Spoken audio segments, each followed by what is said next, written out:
Hello and welcome to Undercountry Music News, or as we like to say, Undercountry Music News, News. Yes! And today I have a very special Christmas guest. I have from CAMCORDERTV.com, Mr. Taylor Gentry. Wow, thanks, Neil. That was a great, rousing introduction. I love the Christmas guest. I'm going to start putting that on resumes and stuff. Christmas guest.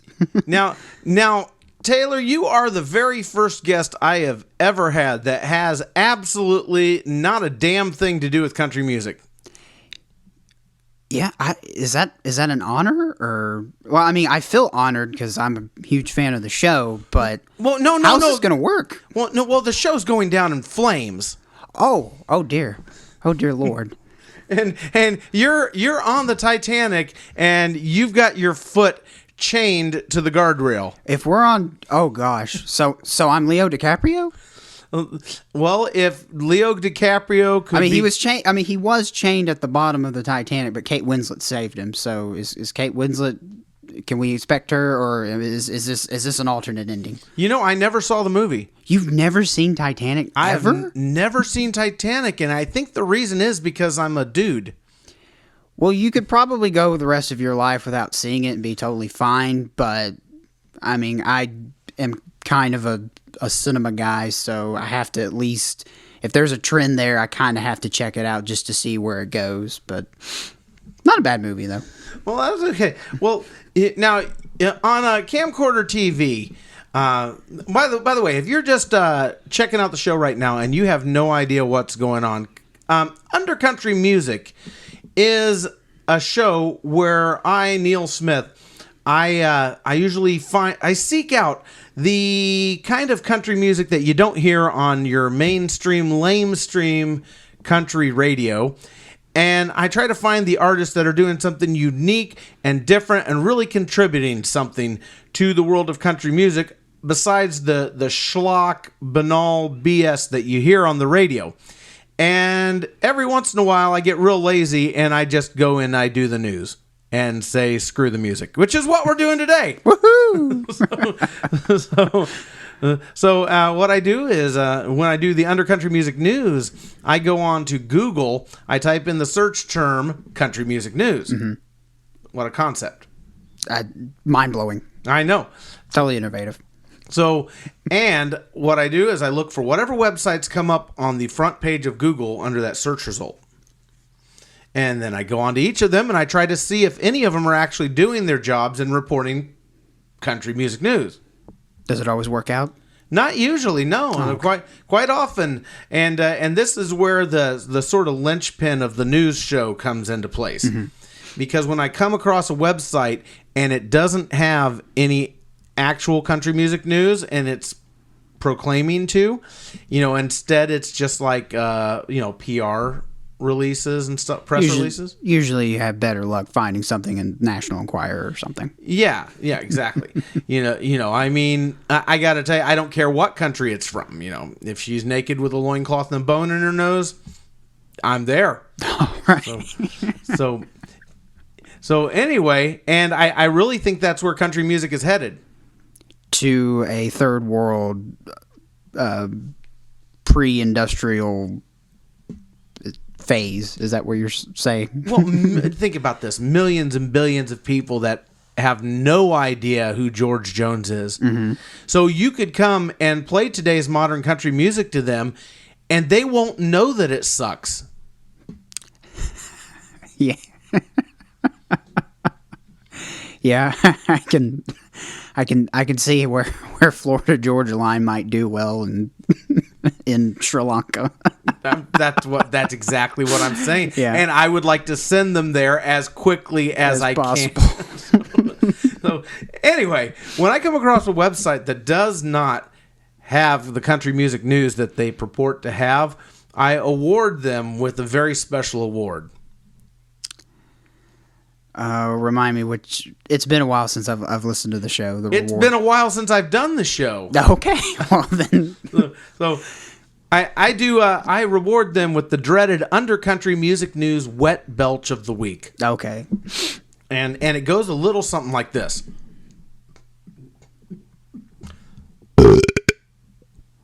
That wasn't one of the better ones, but you get where I'm going. Right. That's the warm up belch. Okay. Because I believe we've got a couple of recipients this week. Oh yeah. So yeah, and by the way, you're welcome to join me in the belching. I will do my utmost best. I just drank a whole bottle of apple cider vinegar natural drink. So you actually drink apple cider vinegar? But it's not it's apple cider vinegar based. It's a regular fruit drink. You can get it at Publix. It's actually really, really good. I highly recommend it. But yes, it is made from apple cider vinegar. It's pretty good. Now, that's the kind of stuff that you stain wood with, isn't it? I don't... Do you stain wood with apple cider vinegar? Well, my wife has used it to age barnwood. Oh. Well, to age pine planks to make it look like barnwood. Well, then my stomach probably looks like barnwood then at this point. So if termites start crawling out of your nose... We know where it came from. Okay. And at some point, we'll actually get around to talking whatever the hell it is that you do.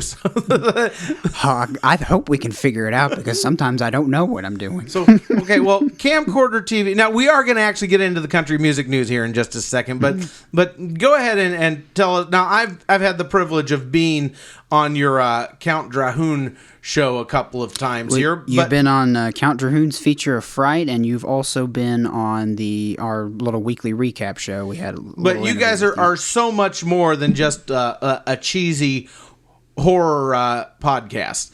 Oh yeah, definitely. So you do so much more. So tell us a little bit about that before we get into the news here. Well, I guess the best way to explain what we do, kind of in a nutshell. Are you familiar with The Blaze, the Glenn Beck, his big news outlet? You know, it primarily started out as an online organization with news articles. He'd also have strictly online streaming shows like the Glenn Beck program and Dana Loesch and all those things. And his radio program would also be redistributed as a podcast that you could find on iTunes, Stitcher, all those places. Essentially, that's what we do as well. We have podcast shows. We have video content, webisodes, monthly specials. And it is for entertainment purposes. We don't really do politics, though. It's more family-friendly kind of... but we do comedy. Sometimes we stray into dramatic territory. Is there any wagering? Wagering? What do you mean? I don't know. I just like do you like put money on how many times someone's going to say the word during the show or anything like that? Is there any drinking game that could be associated with any of your shows? I don't know about that.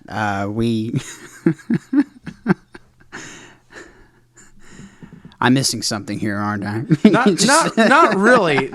Not really. I'm the host. It's my job to be an a-hole. Yeah, you're doing all right. Thank you. Yeah. By the way, and I've been on your show, and you've warned me about cursing on your show too. Right, but we're on your show, so it's pretty much okay. It's free territory. So I don't mind cussing. It's just for our demographic that we find that the less vulgarity you have, the more intelligent you are perceived. Sometimes it works, sometimes not so much. Well, that could explain some of my subscription numbers. Ours too. So anyway, why don't we get into the news here now? Okay. Now, before we get in, there's something very important that I have to do. I here have a bag of pork rinds. Pork rinds. Yes. Now, last time I had someone eat pork rinds with me on the air, I actually received a threat from someone because it's one of the cardinal rules in broadcasting that you're not supposed to eat on the air. But we are going to break that rule again. That's right. We're going to stuff our face with salty snacks here. I have not eaten today, so I don't care what kind of rules I'm breaking. I'm going to enjoy myself a little snack here. So. And because of the power of radio, they can't actually tell that these aren't real pork rinds. They're actually pretzels. So let's just keep up that illusion, okay?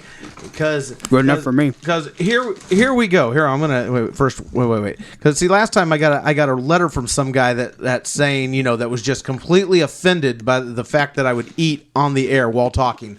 So for that guy, and I think he sent me some sort of veiled threat in there too. So for that guy,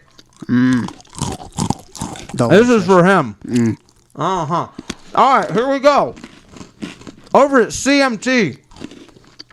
Country Music Television.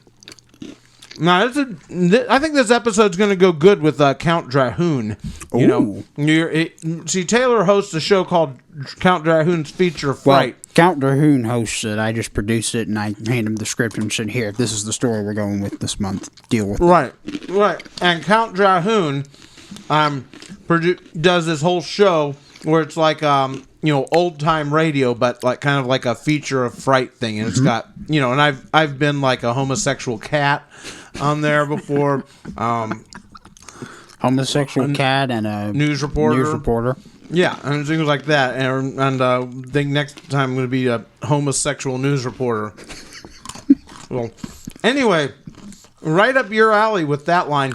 Over at Country Music Television, Keith Urban's father is dead. Oh. I mean, he's not over at Country Music Television dead. I mean, he's not over there like stinking up the hallways. Right. But, it's not a good thing to joke. What are you laughing about? Keith Urban's father is dead. No, I was legitimately sad at the fact that, his father passed away, and you're like, oh no, I don't mean like he's over there dead. I wasn't even thinking that. Oh yeah, that's why you're like all red faced and busting up laughing here, just because. Wow, it's like a weekend at Bernie's or something. I'm saying. Anyway, he died from cancer, and our condolences go out, and that's sincere condolences, by the way. I actually mean that sincerely. That sucks. So anyway, moving right along. Taste of Country.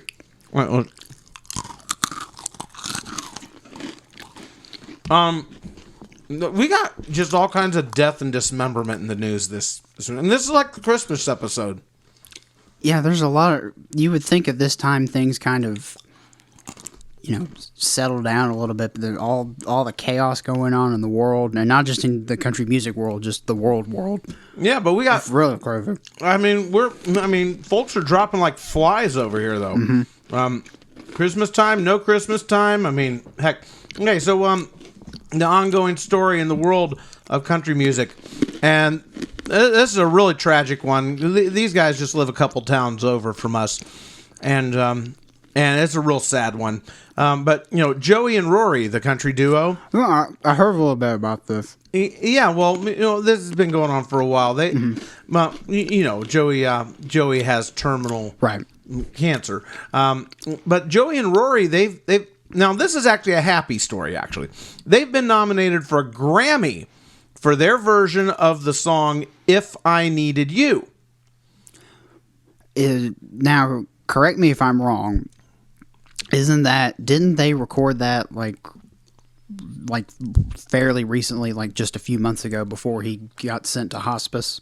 Before she did. Oh, before she did. Yeah. Okay. Yeah, I believe that's a more recent recording, but I'm not really sure. Maybe one of the nice people in the undercountry music community can hip us to that. But now, as most of you know, Joey Feek is currently in the end stages of terminal cancer. And I got to tell you, I feel like a jerk for asking this next question. But I think it is the elephant in the room. And there just hasn't been anybody tasteless enough in the world of country music broadcasting to ask this super tasteless question that is the elephant in the room. So, ladies and gentlemen, I'm going to volunteer to be a big enough jerk to ask the question. That's great. All right. Now, Joey and Rory, they've only had one hit in their entire career. One real bona fide hit. It's called Cheater. You know, Cheater, Cheater, where'd you meet your no good white trash hoe? That's like their big hit song. I thought they were a Christian country music group. They are Christians. Right, but I thought they did, like, you know, country songs that were Christian and not, hey, we're Christians doing country music. I think I think in the world of country, you've got sort of leeway to bounce around. That is true. I didn't. Yeah. Now this was a few years back, like maybe 5 years ago or so, that this was like their hit song. Mm-hmm. Okay, and they haven't had another real charted hit since. I mean, one that's hit up even in the top 20 of country music. Okay. So now, I mean, they've been a figure in the world of country music, even with that just one hit. Mm-hmm. You know, and they've kept themselves, you know, out there enough to make a living. Probably not so out there that they can't go to the grocery store and get a ham hock, you know. Mm-hmm. So they've got that comfortable level of fame.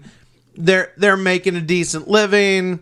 You know, they're not out there burning up the world. Mm-hmm. So that's actually a nice place to be, yeah, I think. Definitely. But anyway, they've stayed active, kept their buzz bubbling just below the surface, and they're a good act. Now, don't get me wrong, but I think we can all agree they were sort of on that B level as far as success, not as far as talent or anything like that. Not what I mean.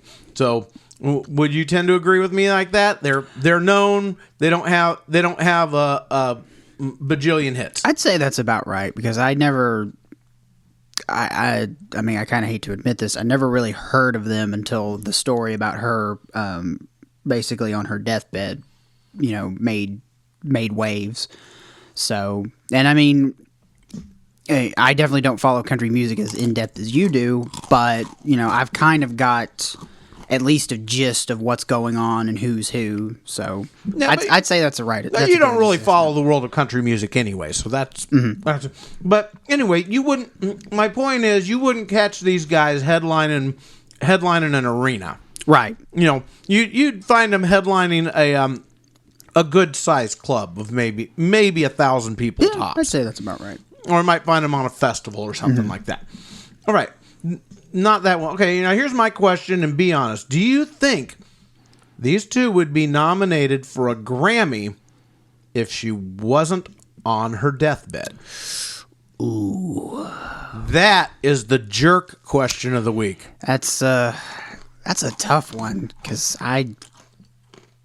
to me, questions like that are really hard to answer, because it always reminds me of, you know, The Dark Knight and Heath Ledger winning the Oscar for his role as the Joker. It's like, was his performance? Because I mean, I think but it was amazing, right? I think everybody can agree that he did a fantastic job. But had he lived, would it have been enough for the Academy to be like, okay, you know, he deserves it?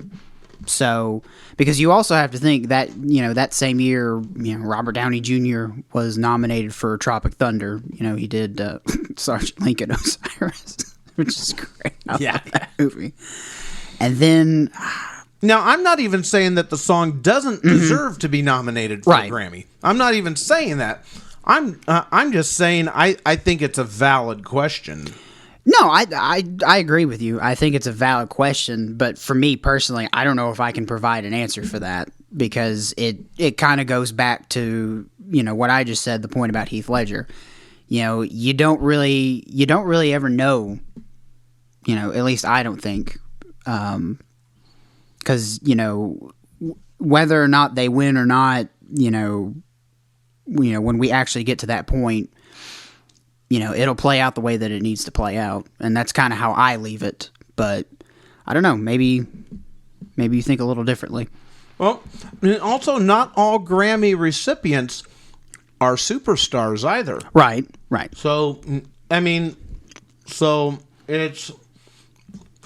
who knows? It will be interesting to find out. And I think the Grammys are in February, right? Yeah, I think... I think that's about right because usually like the Golden Globes, the Oscars, and I think the Grammys, they're all kind of within the same time window of time. I definitely know that the Oscars and the Golden Globes, obviously. Yeah, I think the Grammys are coming up, I think, in February. And I mean, I never watch them because it's so bad. It's unwatchable. Actually, usually. no, I think the Grammys and the Emmys go hand in hand, but that's in the fall. I'll have to double check that. I can tell you, I certainly don't let my kid watch the Grammys. I mean, really any award show nowadays. Of course, the Oscars aren't bad. They're bad for different reasons, but definitely like the Grammys and especially the VMAs are just god awful. Oh, I gotta get my 2 cents in. All right. Well, so that question, and then I have one more important question before we move along. Which is actually more important than that question. And the question is, am I a complete insensitive a-hole to ask this question instead of being loving and supporting and cheering them on for their nomination? It's like I said, I honestly think that's kind of a valid question, but I mean, it doesn't really sound like I think as long as you're not happy at the fact that she's dying of cancer, I think it's okay. All right. Because, I mean, you're not, right? So, I mean, we're all really sad that, she has to go through this. Her family has to deal with, this heartache and pain. So, but no, I think that's a valid question. I'm here eating pretzels like a madman, and I'm choking on water. I'm actually choking on the water. All right. We're back. All right. We're going to move along to Nash Country Weekly. Listen to this. My voice is all jacked up from that. All right. Nash Country Weekly used to be known as Country Weekly. I guess now they only care about Nashville country and screw everybody else. We're going to move on to dead and dying people, to people who probably should have died a long time ago. And we're now sitting around wondering how in the hell they're still above ground. Oh, gosh. Merle Haggard. Oh, wow. Yeah. As you know, he was recently hospitalized with pneumonia, canceling show dates with Willie Nelson. Another man Willie Nelson is pretty much preserved in marijuana permanently, so I don't think he's going anywhere anytime soon. Oh, yeah. You know how you see, like, mosquitoes from several thousand years ago preserved in resin? Mm-hmm.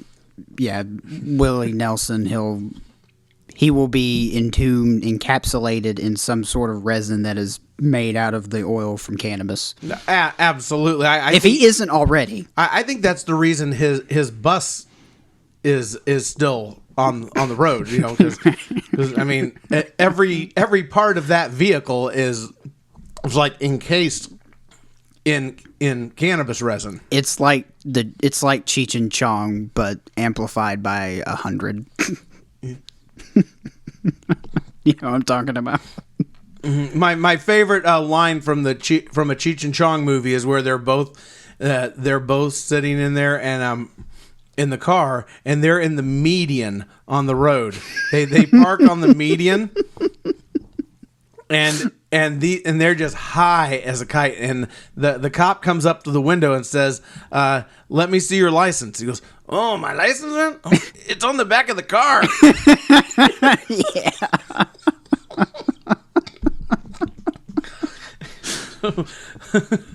All right. And there was a headline that also simply asked the question, now that the Dixie Chicks have announced a new U.S. tour to more than 40 cities in 2016, will you go?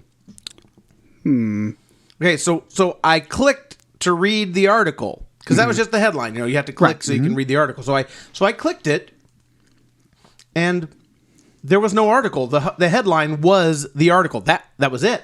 And then two little check boxes, one that said, "Yes, you bet your chick," and the other check box said no. The no one said no shot in Dixie.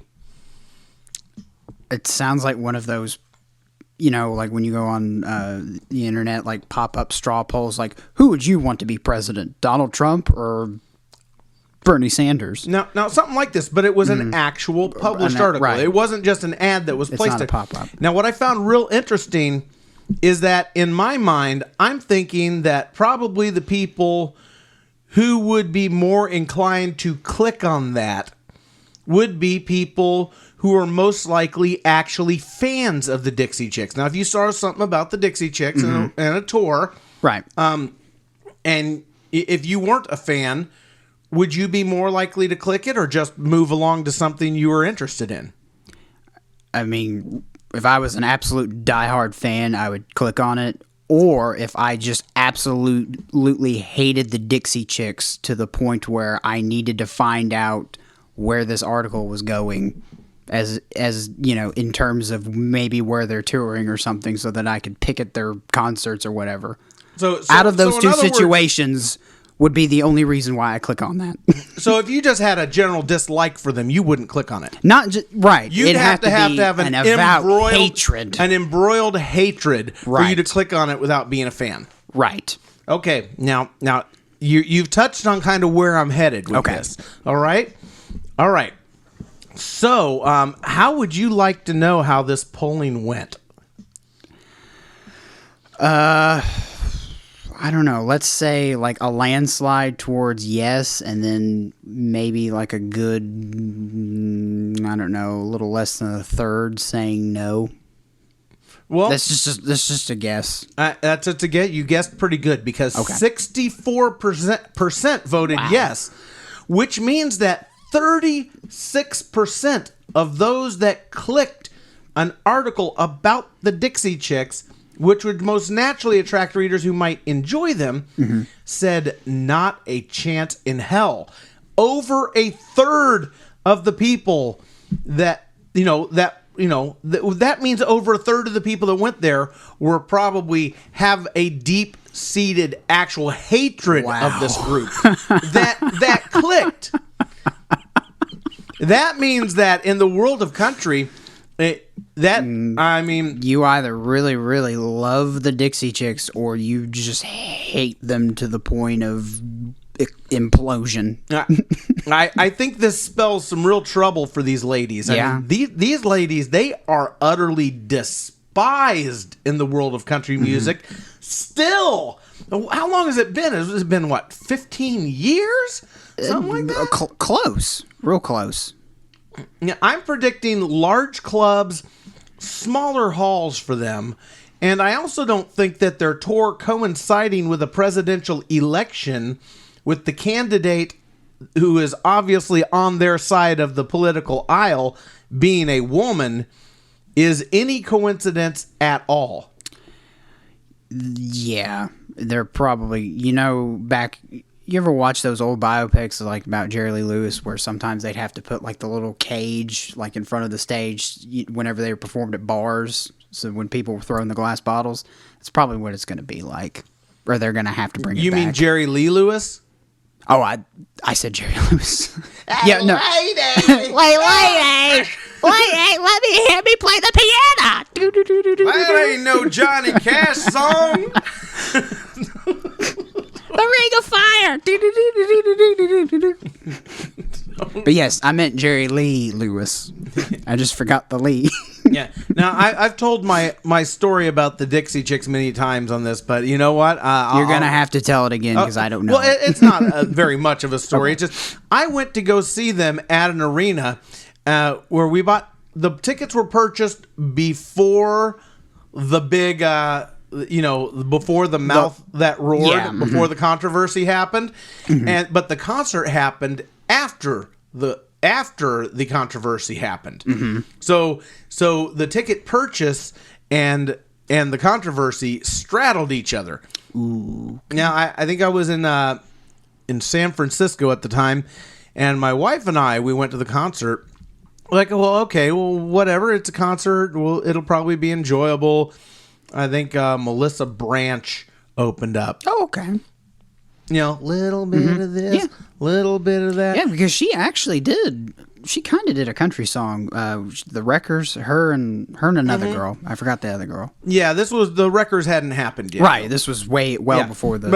But anyway, we go there and I come in and there's a table for MoveOn.org the second you get in, and I didn't know much about MoveOn.org at the time. I thought it was something to progress and just get people out voting in general and stuff like that. You know, and I said, "Oh, I'm already registered." And when they discovered I was a Republican, the mood turned a little sour. The mood at the table turned a little. I mean, I didn't know what they were. I would have just walked on back if I'd known. If I'd known that they were just really radically liberal and things like that, you know, I wouldn't have gone up there looking to. Now, and I didn't get in a confrontation. All I just said is like once I saw that it was all very much on one side of the aisle rather than just a general thing about voting your conscience and you know you know, just in general getting people out there to get involved in the process, you know, that, you know, as soon as they discovered I was a Republican, you could see their smile turn upside down. Yeah, they weren't quite as nice to you. No, not quite as nice. And then also, you know, we went in and the show was great. I mean, the Dixie Chicks, they were just absolute. It was in the round. It was amazing show. Except it was really spoiled by, you know, she started spewing her politics from the stage,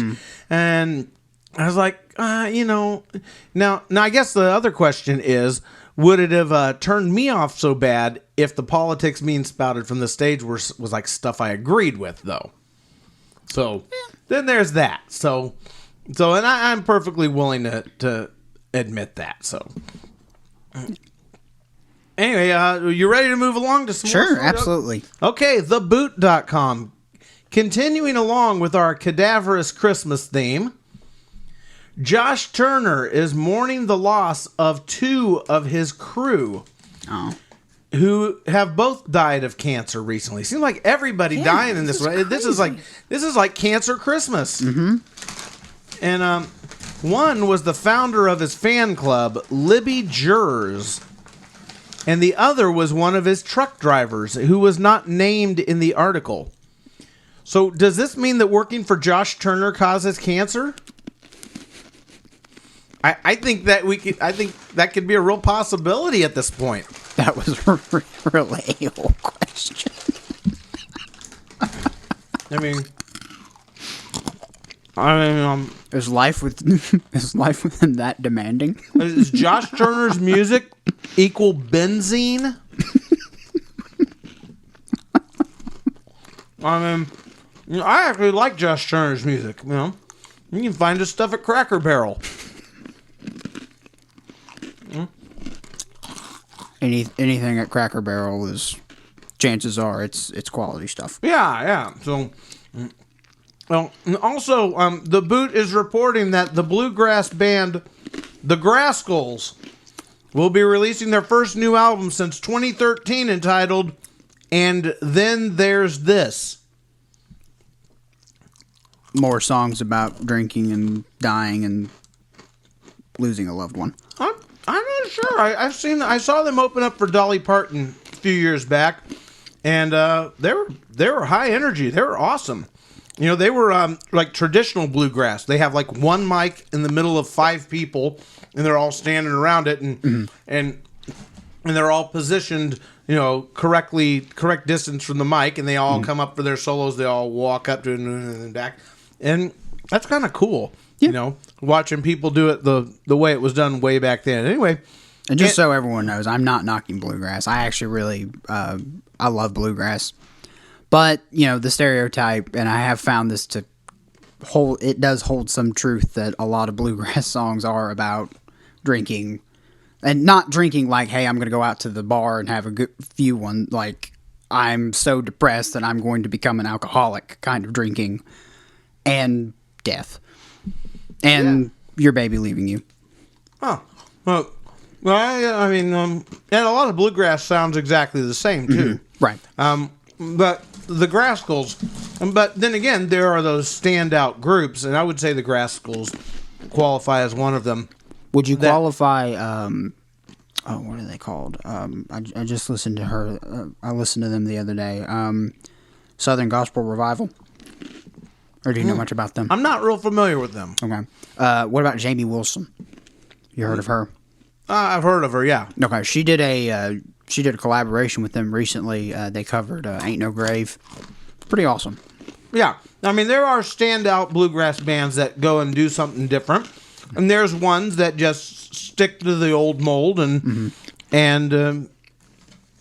just, I don't know, because they just don't have any creativity. But, that can be said about any style of music. So, anyway, and then there's this will be released on the label Mountain Home Music Company on January 8th. Very appropriate record label to be on for them. So I'd really hate to have to write that out all the time. Yeah. Mountain Home Music Company. Wow. I mean, I hate the fact that I live in Murfreesboro, Tennessee, on Sassafras Drive. Oh, I probably shouldn't announce that, huh? Yeah, in case that guy decides to put his threats into action. Speaking over on-air pretzel eating. Anyway, nashville.com. Vince Gill has cancer.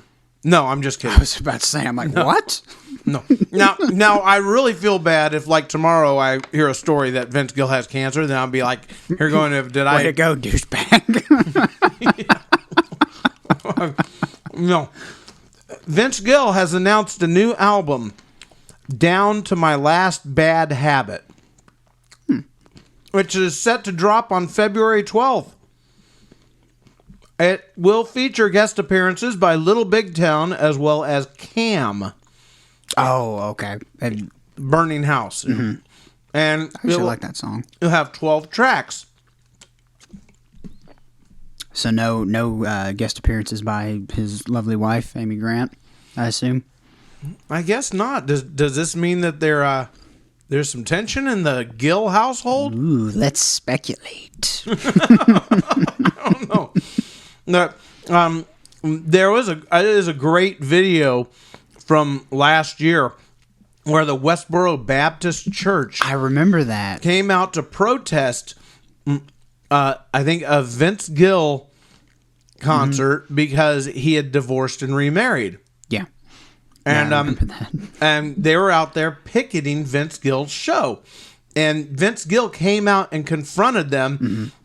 And he was cursing up a storm, and he was like looking to see if his wife's name was on any of those posters, because he was saying, if I find my wife's name on any of these posters, you guys are going to be using it as a suppository. But I got to tell you, I gained a whole new respect for Vince Gill after that. It was awesome. Yeah, he does a lot of. I mean, he does like a lot of really good charity work around Nashville. I mean, he seems like a pretty decent guy, I think. Yeah. I've seen him play at the Opry before. I mean, he's an amazing musician. At Nashville.com, they're also yakking about the duo Low Cash signing a publishing partnership deal. Try saying that with pretzels in your mouth. And not spraying it all. I'm going to have to come back later and dig the little chunks out of the microphone grill here. And a publishing partnership deal with Tim McGraw and Olay, which, according to this article, is, quote-unquote, the world's fastest-growing independent rights management company. The hell does that mean? So, my question is, like, what's the relevance with Low Cash?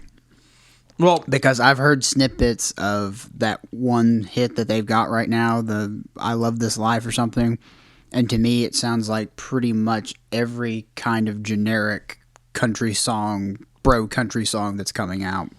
Yeah, I mean, you pretty much nailed it. And they also write songs for other artists too. More bro country kind of.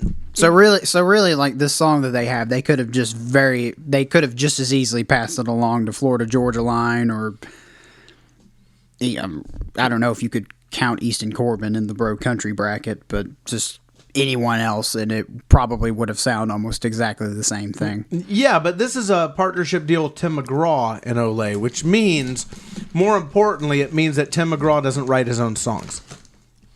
It means that Low Cash is writing songs for Tim McGraw. So Tim McGraw is going to start doing more bro country. I got to tell you, most of what I hear from Tim McGraw, though, is pretty decent, though. I like Tim McGraw, but... I mean, when you're that famous, you get the songs that are the cream of the crop. And then all the generic BS goes to the mid-level acts. Because nobody's writing their own stuff. Yeah, it's all done in the Nashville crap factory. It's churned out by the formula. Mm-hmm. So yeah. So anyway, it also means that Low Cash will get Mo Cash very, very soon. I like that transition. Yeah, like how I did that. That's why I'm the show host. Oh yeah. We used to be called Low Cash, but now that we're all rich and famous, we're Mo Cash. Yep. Well, they used to be Low Cash Cowboys. Okay. They dropped the Cowboys. Probably not a bad idea. No, I think that's a good move. Now, Rolling Stone Country. What do you think they had over there? Rolling Stone Country. That's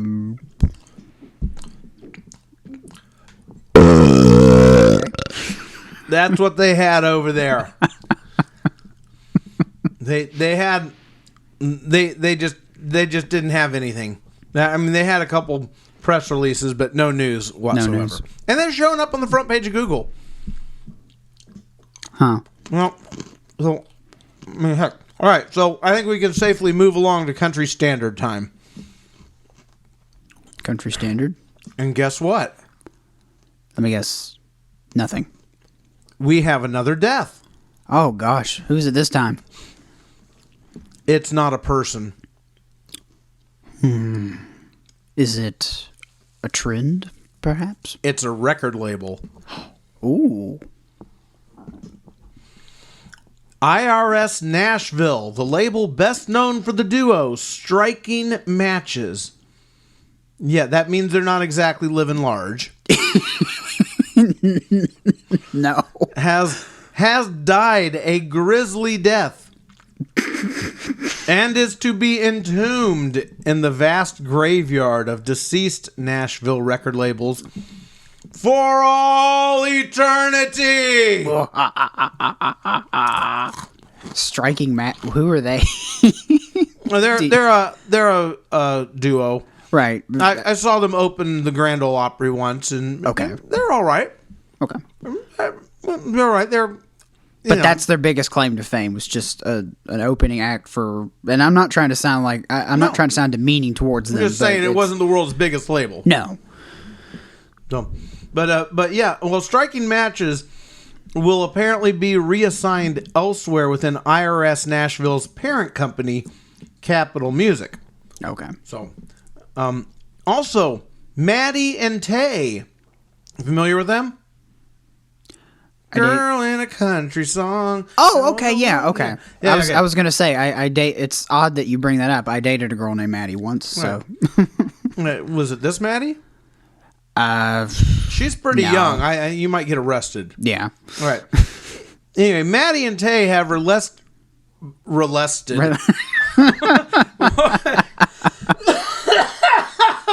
Don't really know where you were going with that. I was trying to say released, but then I was thinking about you. Were thinking about molesting. Oh, man. I'm sure that could be applicable somewhere. All right. Maddie and Tae. Well, they could have molested a video for their song "Shut Up and Fish." It's a fun song. It's not the greatest thing I've ever heard, but it's about the girl likes to fish.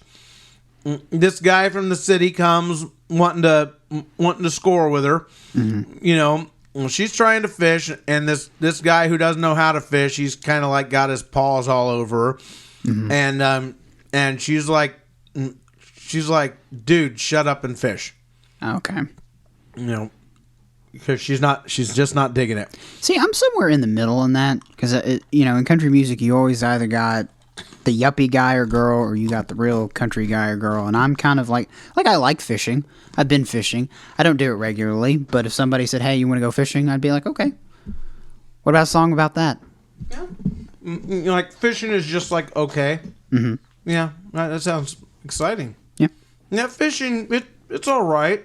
I could take it or leave it. Mm-hmm. There you go. And it depends on what kind of luck you get that day. You have a really good day. You probably think you're like the most devout, ardent fisherman there ever was. But then, of course, like me, you have mostly bad days, and it's just like whatever. Okay, I'm putting it up to fishing. So if we were to do this fishing is. So if we were to do this fishing is just okay. It's not that great, but it's really not that bad song. It's just kind of all right. So we would really want to put it in a really bland tone here, right? Yeah. I would even go so far as we could do it kind of like sing it in the style of Chris Christopherson or Bob Dylan. Fishing is okay. Not my cup of tea, but we'll go with it today. Fishing is okay. Not my cup of tea. But hey, why not? It's a pretty sunny day. But I still got a lot of bait. And there you go. I was probably like way off key. Well, no, but now that you're a country artist, you need to get cancer so you can get nominated for a Grammy. Okay.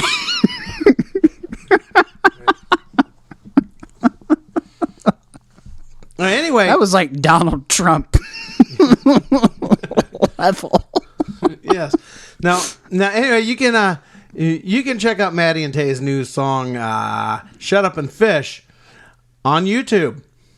All right, now we're gonna wrap things up over at the 615, which is a subsection of Billboard.com, which is dedicated to the music that comes out of the 615. And we know what you and I know what the 615 is, but not everybody knows what the 615 is. Right. What is it? It's basically the area code for the, Nashville, Murfreesboro, Middle Tennessee is a little too broad, but it's mainly like within the Nashville greater area, I'd say. Exactly. So anyway, now the 615, usually that has at least a few good things. So you know what I found when I clicked on it this time? What's that? Absolutely nothing. I mean, literally absolutely nothing. Like, it was just blank. It was blank. I mean, literally, where all the articles usually are, it was white and it was blank. You had the header, you had kind of the roll of ads over to the side, but where the articles normally are, it was completely blank. Somebody dropped the ball. And they still showed up on the front page of Google. Hey, you guys, is there any news going on today? No, let's just kind of sit this play out and see if we can find something tomorrow. I mean, not even old articles. Wait, literally blank. Don't you think we should just put something? No, why risk it? I mean, not even not put something. They actually removed old things. Like, okay, so somebody got out of Dodge. I mean, now is this a mark? Now, but you cannot argue with their success. Now they did show up on the front page of Google for that search result for country music news, which means is this a marketing strategy that maybe I should employ in my business, and maybe with your show, you might want to think about it. Either that, or just put a press release and say that we got cancer. Make a website that's completely blank. The blank, and just say that it's about something. Just say sell it. My website is about how to make $1 million, and have it be completely blank. I think. And just sell ad space on it. Yeah, I think we hit on something, Neil. We're in the wrong business. I mean, anyway. Blank websites. We're going to patent that. If it's not patented already. All right. So anyway, here at the end, that's it. That's all the news I got. Oh, okay. Well. It's about as interesting as the fishing song. Hey, that's high quality entertainment right there. We could totally sell that on iTunes for 2 cents. I do believe so. But you know how we always close out the undercountry music news? Oh, gosh. We say, and this has been your undercountry music news. Okay, here we go. On the count of 3. 1, 2, 3. And this has been your undercountry music news. All right. So anyway, the laundry list. If you just listened to that fiasco and you have no idea how you ended up here, and you're really sorry that you just blew. How much time did we do that? Oh, we're 51 minutes into this. Good God. What did we do for 51 minutes there? Lots of deep pondering about cancer and fishing and advertisement. And Christmas. And Christmas. Cancer for Christmas. What more could you ask for? Just put it in the stocking there. That's a horrible marketing campaign. So anyway, if you've just stumbled upon this show and you have absolutely no idea how you ended up here and want to make sure that you never end up here again, then I would say don't go to iTunes, do not search for Undercountry Music, and do not subscribe to the Undercountry Music podcast. It will not exist. And also, do not go to Stitcher smart radio app where you can have it streaming in your car. And do not go to undercountrymusic.com where you can get your links to subscribe on iTunes. You can grab the RSS feed and all your different options will be right there. You can even listen to it right there on the website. So whatever you do, don't do that. You will come to a horrible end. Yeah. So, and what else? Yeah, there is something else there that I'm just it's slipping my mind. Yeah, that's pretty much it. Maybe a slight plug of where you can find me. Yeah, you. Or where you would be or where you can go to get lost. I don't know. Maybe you should do a redirect over to CAMCORDERTV.com. That might be a good idea. What shows do you have over at Camcorder TV? Well, currently we have our 2 podcast shows. We have Count Drahoon's Feature of Fright, and we have our, it is literally called the CamcorderTV.com Weekly Recap Podcast Show. And it's just me and my business partner, Corey Guthrie. We give you a little bit of news on what's going on the website, and we just kind of shoot the breeze. And we talk a lot about movies and what's going on in the world and stuff like that. And also we have monthly specials. Right now we have a special up. I star in it. It was a project for a dear friend of ours, J. Austin Duke, great film director. He made this for his one of his film studies classes. It is a video tutorial on how to fake your death. And ironically, that fits really nicely with our right. with our Christmas show here. So the title of our monthly special is How to Fake Your Own Death. So if you want to learn how to fake your own death, go to CamcorderTV.com, look for videos, shows, and then under monthly specials, it should be the first thing that pops up. So. That sounds like an after-school special, actually. Yeah. For kids that want to try to get out of class and they're just tired of phoning in bomb threats to the school district because that puts everybody out of school. Yeah, that is no fun. No. Faking your own death can be fun, though. Yeah, I agree. But when some jerk phones in a bomb threat and then I get stuck with my kid all day. Come on. No class. I'm just saying. That's just not cool, man. No. I had adult type stuff I wanted to do all day. I can't adult today. I'm saying. But anyway, all right. Well, thanks for joining us. Oh, by the way, if you are in the world of country in some way, shape, or form, and would like to be on Under Country Music to talk about the various stuff you do and all that stuff, well, first, as you can tell, I'm not real partial to the Nashville Crap Factory and what ends up on the mainstream. So it's got to have some, some creativity. It's got to be outside the mainstream, and it can't suck. So those are That's the criteria. So if you kind of meet that criteria, you'd like to come on here and talk about what you do, by all means, get in touch with me. Drop me a line at undercountry@neil-smith.com. That's undercountry. You know how to spell that. At Neil, Neil, hyphen, which is the dash, not the underscore. Hyphen is not his middle name. No. Smith, smith.com, and drop me an email to that. Don't send me files and stuff. If you want me to listen to something, send me a link to somewhere where I can hear it online. Okay. I'm playing less and less music on this show these days and figuring out where I'm going to go, mainly because, well, number one, most of the music I'm hearing is just terrible, and it really is. It's just horrible. Most of the stuff that gets sent to me it's just garbage. And I have to, in order for me to find good music to bring, I generally have to listen to just tons and tons of just terrible music to find good stuff to bring to you. And honestly, I don't want to spend my life listening to terrible music. So, I don't think anybody does. I know, but unless you have no taste. I mean, I'll do it. You send me a line. So, in other words, I'm not going out and sifting through all that so I can bring you a big show of music anymore.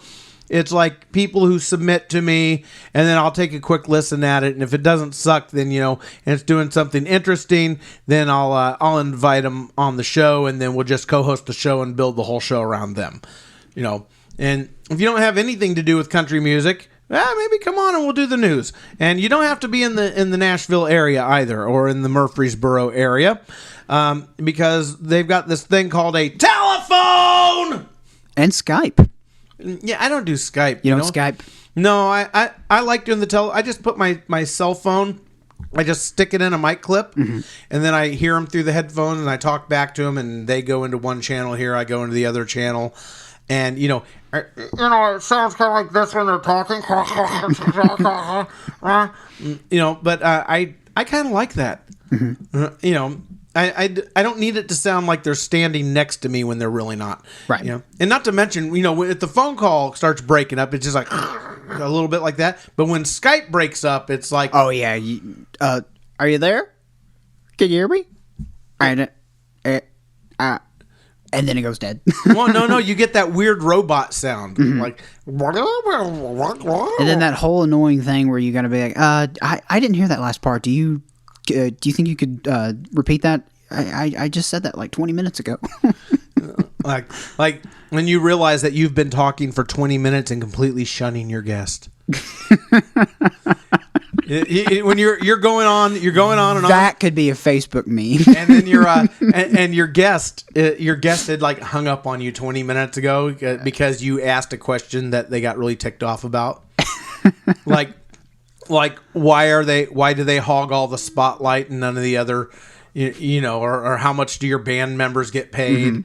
You're a solo musician, are the other guys, do you tell them that they're actually in a band? That's always the big one. That's the one I love to ask. I love to ask that of solo artists. So do you tell the other people in your band, even though it's called, I'm going to make up a name, the James Cottrell Band, do you actually say that because it's got band on the end of it, that they're actually in a band? Just so you can pay them less? Yeah. Instead of hiring session players, which right. is what, if you're a solo artist, you probably ought to do. But the ones who can't afford it, they just put the name band on the end of their own name, and they tell everybody else it's a band. And then people who are dumb enough and naive enough to believe it, that just want to go out and do a road trip, they'll go and and they'll go on a road trip for almost no money and believe that they're in a band. You know how you know if you're in a band or not? How's that? Very simply, if the lead singer were to go away from the band, would the band end? Okay. Like the Zac Brown band. If Zac Brown were no longer in that band. Oh yeah, it would just be the insert here band. It would just be band. And that name's already taken. They took a load off Franny. And they ended up in Cripple Creek. Anyway, I think that's going to do it for us tonight. All right. There's another way we end this show, too. We say stay under, stay country. Stay under, stay country. On the count of three. One, two, three. Stay under, stay country.